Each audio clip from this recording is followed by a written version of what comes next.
Assalamualaikum warahmatullahi wabarakatuh. Ngaji kitab Al-Bushra fi Manaqib As-Sayyidah Khadijah Al-Kubra edisi yang kedua. Sebelum kita membaca kitabnya, kita berkirim Fatihah terlebih dahulu kepada muallif kitab Al-Bushra, yakni Al-Imam Al-Allamah As-Sayyid Muhammad bin Alawi Al-Maliki rahimallahu ta'ala.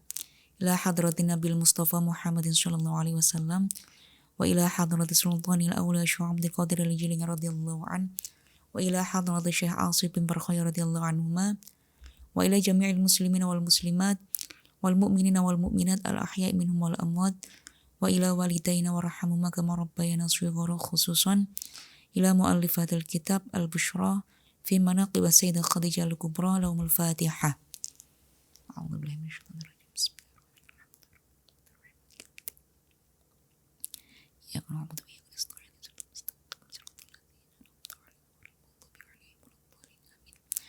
Qala musannifu rahimallahu ta'ala wa nafa'ana bi ulumi daraini amin.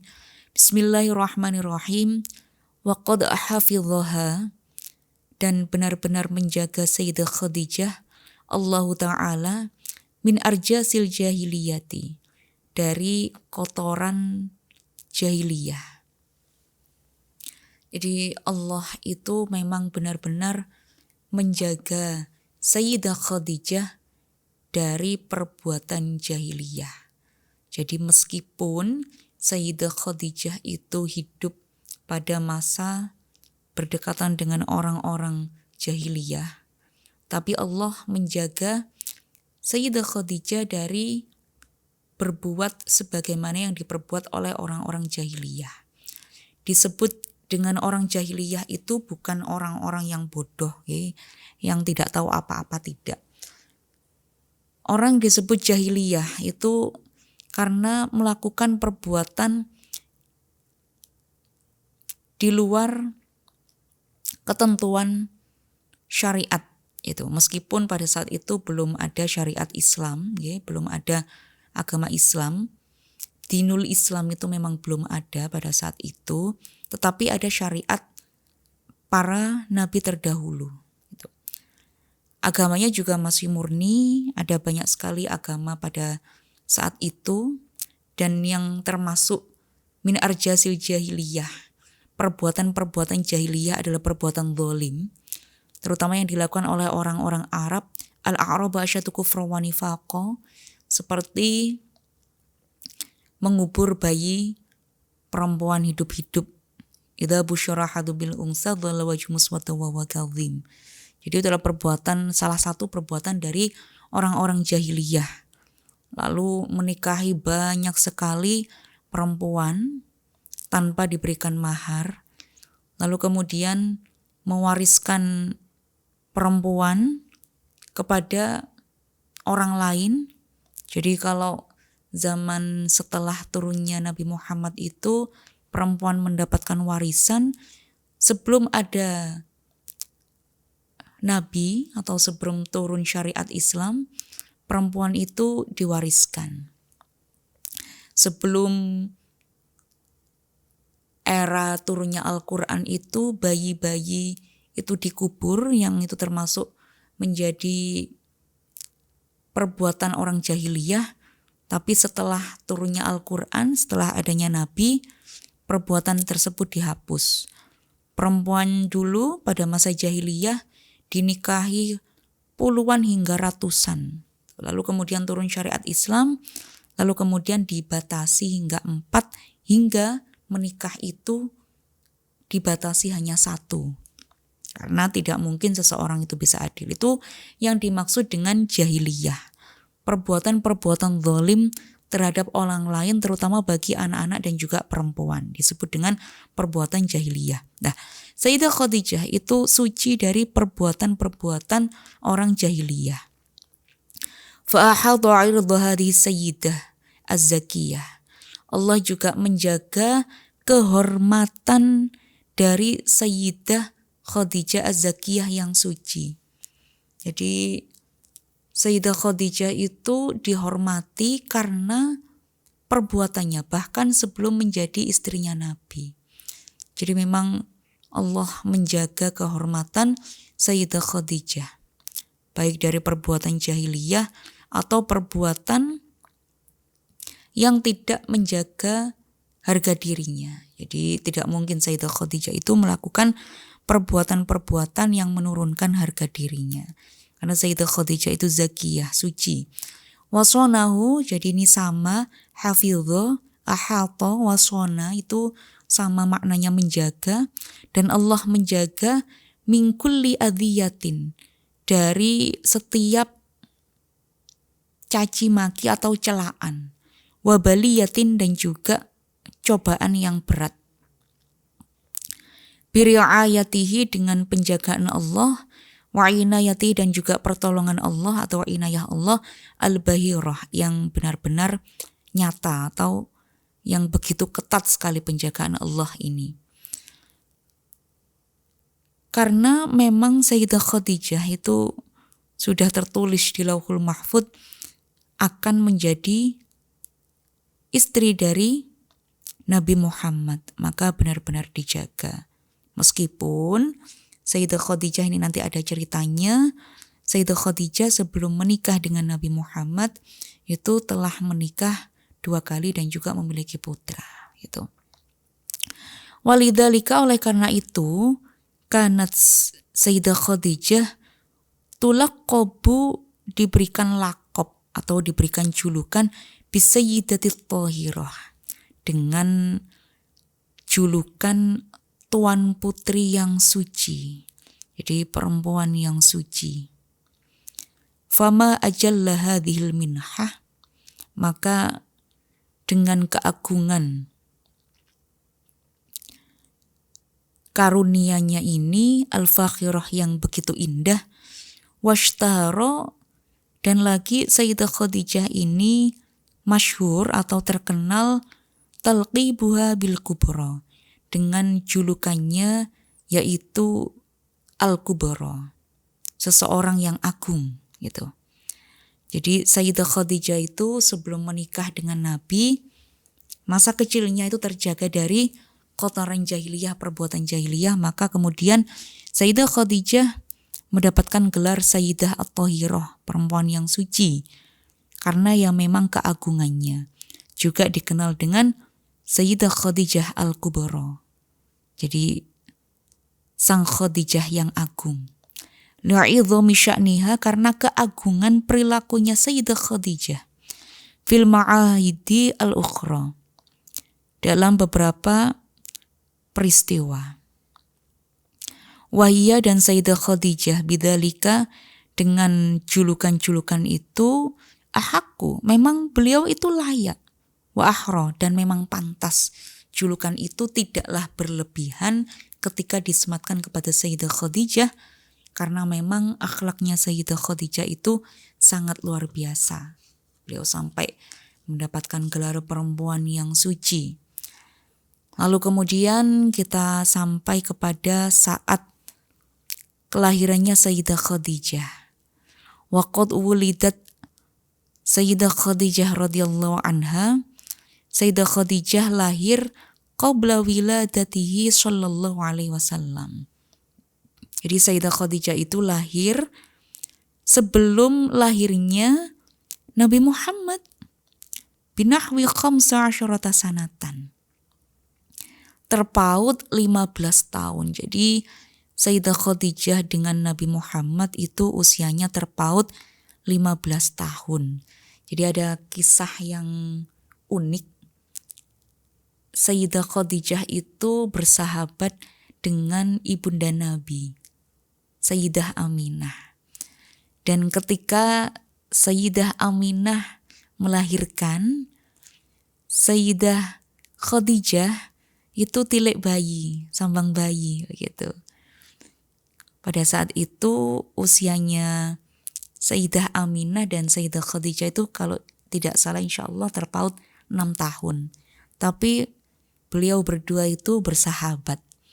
Sewajarnya sebagai seorang sahabat, ketika sahabatnya melahirkan, maka sahabat yang lain itu sambang bayi atau tilik bayi. Ketika itu Sayyidah Khadijah menggendong Muhammad kecil. Masya Allah. Dan Sayyidah Khadijah adalah satu-satunya istri Nabi yang melihat Nabi ketika bayi dan sempat menggendong Nabi.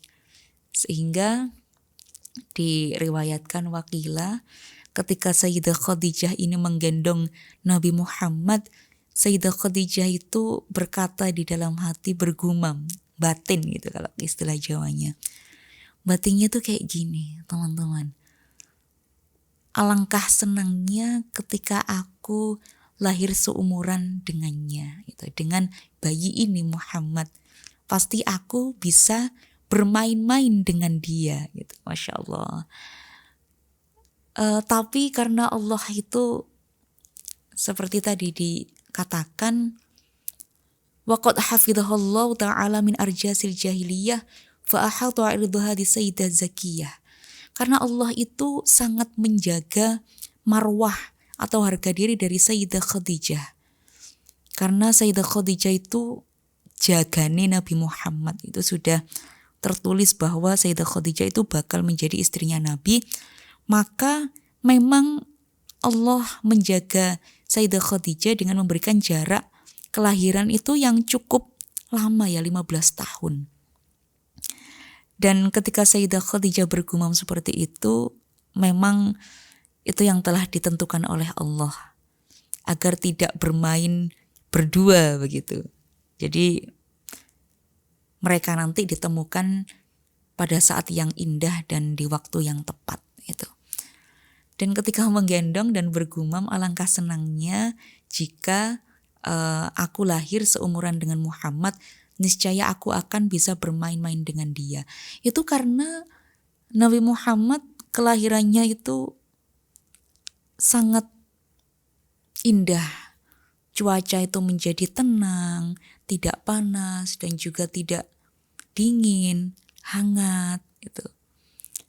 Itu kalau dalam sholawat ya rohatil atiru tashdu. Jadi burung-burung itu bernyanyi. Karena kelahiran Nabi Muhammad, cuaca sangat cerah, kemudian hangat, bunga-bunga bermekaran, burung-burung bernyanyi untuk menyambut kelahiran Nabi Muhammad. Karena Nabi Muhammad tuh sangat mampu mendistraksi ya, jadi mengalihkan dunia banyak orang. Siapapun yang memandang Nabi Muhammad, kelahirannya itu menimbulkan kebahagiaan dalam hatinya. Makanya pamannya itu yang menjadi musuh terbesarnya Nabi memerangi Islam, itu kelahirannya Nabi Muhammad ketika memandang itu juga beliau itu menggendongnya gitu. Abu Lahab menggendongnya dan tampak bergembira dengan kelahiran Nabi Muhammad. Itu karena cahaya yang memancar dari kelahirannya Nabi Muhammad. Jadi binahwi khamsa asyarata sanatan. Jadi selisihnya Nabi Muhammad dan juga Sayyidah Khadijah itu 15 tahun lebih sepuh Sayyidah Khadijah. Tapi menurut periwayatan, perempuan yang kembali muda ketika menikah itu ada dua. Yang pertama adalah Sayyidah Zalikha ketika menikah dengan Nabiullah Yusuf yang memang terpaut usianya. Sayyidah Zalikha dan Nabiullah Yusuf itu lumayan juga. Lebih tua Sayyidah Zalikha. Lalu kemudian yang kedua, perempuan yang kembali muda, kekuatannya seperti orang muda kembali. Yang kedua adalah Sayyidah Khadijah ketika menikah dengan Nabiullah Muhammad. Fanasha'at, maka tumbuhlah Sayyidah Khadijah fi baitin tahirin, di dalam rumah tahirin yang suci, thayyibil a'raqi, dan juga Sayyidah Khadijah itu lahir dari keturunan yang mulia. Ala akmalis siyari, sempurnanya keturunan yang mahmudah, yang terpuji. Wa ahsanil akhlaqi, dan bagusnya akhlaknya Sayyidah Khadijah. Fakanat, dan adapun Sayyidah Khadijah radhiyallahu anha itu mutakamilatan, sempurna. Sempurna apanya? Husnan, parasnya yang sempurna.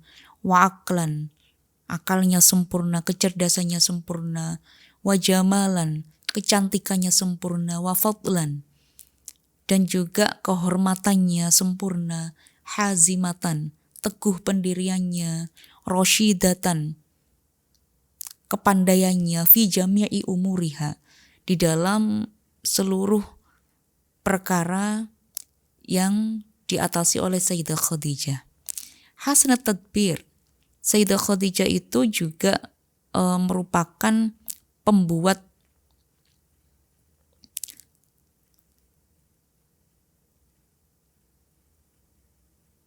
penataan yang bagus. Jadi manajemennya itu bagus, hasanat tadbir. Manajemennya Sayyidah Khadijah itu sangat bagus sekali. Wa tasarrufi, dan juga kebijakannya Sayyidah Khadijah itu sangat bagus fi jami'i syu'uniha, di dalam berbagai perkara Sayyidah Khadijah. Kemudian beliau juga dzata firasatin, memiliki firasat qawiyatin yang kuat gitu ya. Termasuk ketika Sayyidah Khadijah itu bermimpi rembulan berada di dalam pangkuannya dan cahaya itu menyebar di seluruh alam, dan kemudian beliau memiliki dzata firasatin qawiyatin, firasat yang kuat sehingga diutarakan kepada saudaranya Warokoh untuk menafsirkan mimpinya, lalu sepupunya menafsirkan bahwa kelak engkau akan menikah dengan seorang nabi, dan itu firasatnya sangat kuat sekali. Jadi Sayyidah Khadijah mulai dari perjalanan kehidupannya itu memiliki firasat yang kuat bahwa beliau kelak akan menikah dengan seorang utusan Rasul. Wahimatin, dan juga memiliki cita-cita aliyatin yang tinggi. Laha, Sayyidah Khadijah itu memiliki nadharun, pendapat saqibun yang tepat gitu ya. Wa ma'rifatun, dan juga pengetahuan daqiqatun yang sangat detail sekali. Bila awaqibi, dengan begitu mawas. Agnaha, dan Allah ini memperkaya, Allah Ta'ala bisa'atin na'ami, dengan luasnya kenikmatan. Wa kasratil khodami, dan juga banyaknya khodam. Wal hasyami, dan juga pelayan. Jadi Sayyidah Khadijah itu diberikan anugerah kaya raya karena Sayyidah Khadijah itu hasanat tadbir. Manajemennya itu sangat bagus sekali. Jadi untuk mengatur keuangan itu juga pinter, memiliki firasat yang kuat. Kalau orang-orang ahli ekonomi itu ya, ahli manajemen itu punya firasat yang kuat. Wah, ini keuntungannya berapa, kerugiannya berapa. Kemudian dia bisa membaca lingkungannya, apa yang diinginkan oleh lingkungannya, apa yang beliau jual, apa yang beliau handle, apa yang beliau atur agar mendapatkan keuntungan yang barokah. Itu keahliannya Sayyidah Khadijah karena beliau sangat cerdas sekali. Sehingga dari kemampuan Sayyidah Khadijah dalam memanajemen perekonomian dan juga pengelolaannya, maka Allah memberikan anugerah berupa Sayyidah Khadijah ini memiliki kekayaan yang banyak, kaya raya nih beliau. 3/4 kekayaan di Mekah itu adalah milik Sayyidah Khadijah. Sehingga beliau memiliki banyak pembantu dan juga pelayan. Wamanna, dan Allah memberikan karunia alaiha kepada Sayyidah Khadijah Dzul Jalali, yang memiliki keagungan bikasratil amwali, dengan banyaknya harta. Artinya ketika seseorang ini memiliki kemampuan untuk memanajemen keuangan, sudah pasti dia akan mendapatkan anugerah berupa harta yang banyak.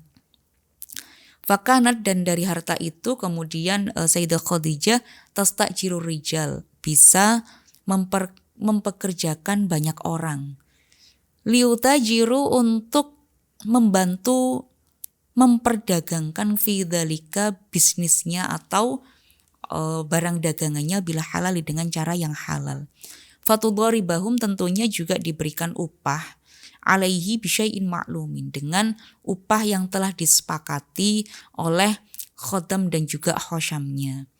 Wa yastafida, sehingga mendapatkan kebermanfaatan bidzalikal jami'u 'alal umumi, dari perdagangannya Sayyidah Khadijah itu dengan pengelolaan yang baik, akhirnya bisa meng-hire banyak karyawan Dan akhirnya banyak orang ini mendapatkan kemanfaatan dari pengelolaan keuangan Sayyidah Khadijah dalam berbisnis.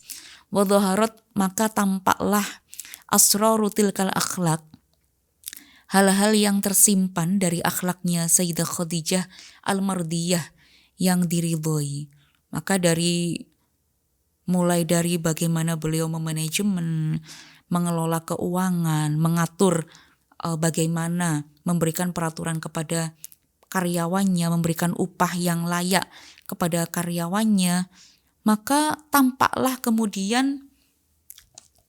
sifat-sifat akhlak yang baik.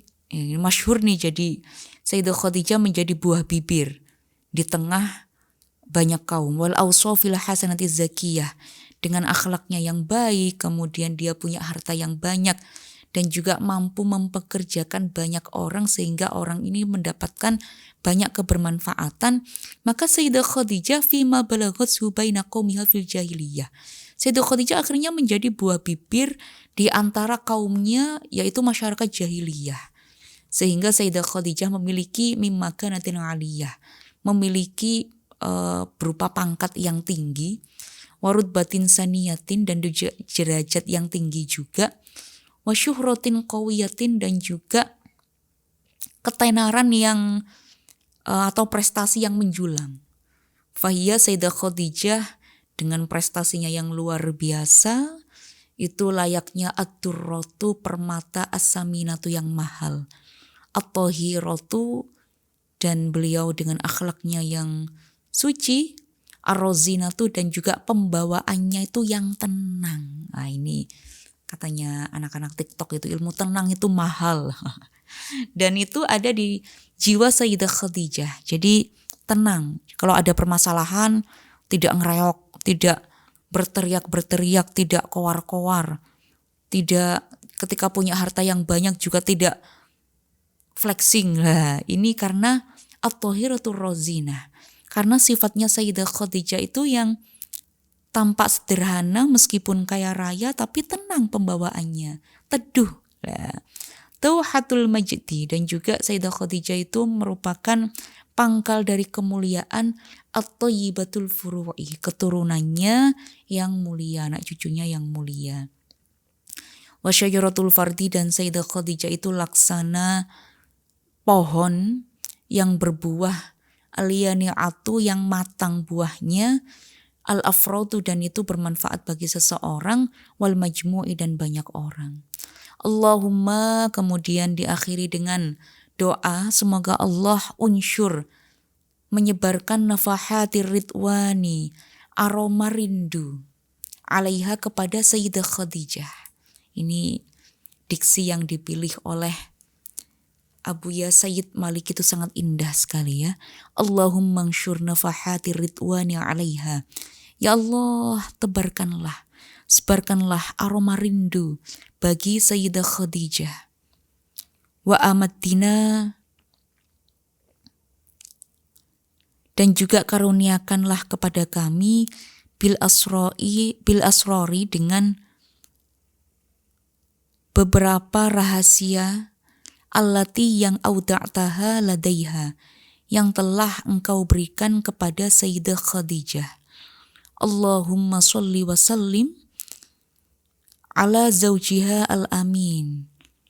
Semoga rahmat ta'zim atau sholawat wasallam dan juga keselamatan itu senantiasa tercurahkan kepada suaminya Sayyidah Khadijah al-Amin, yaitu Nabi Muhammad al-Amin yang bergelar al-Amin. Jadi ketika masa mudanya Sayyidah Khadijah itu bergelar as-Sayyidah at-Tahirah, kalau Nabi Muhammad sebelum diangkat menjadi Rasul itu bergelar al-Amin karena akhlaknya Nabi yang bisa dipercaya, yaitu Sayyiduna Muhammad. Semoga Allah senantiasa mencurahkan sholawat dan juga salamnya, keselamatannya kepada Sayyidina Muhammad wa ala ali, dan juga atas keluarganya Nabi Muhammad, wa sahbihi, dan juga sahabatnya Nabi Muhammad ajma'ina keseluruhannya. Jadi Sayyidah Khadijah, kalau tadi saya sebelum ngaji ini ngaji kitab Fathul Mu'in tentang kafaah. Jadi Nabi Muhammad dan juga Sayyidah Khadijah itu sekufu, sama-sama dari satu kakek ya. Kemarin yang kulo sampaikan, ketemunya di Kusoi, dan juga sekufu dari segi akhlak, kafaah dari segi akhlak. Yang Sayyidah Khadijah itu At-Tahirah, yang Sayyidina Muhammad itu Al-Amin. Maka kita berharap semoga kita mendapatkan keberkahan dari sepasang suami istri yang mulia, Nabiullah Muhammad SAW dan juga Sayyidah Khadijah Al-Kubra. Wallahu a'lam bishawab. Wassalamualaikum warahmatullahi wabarakatuh.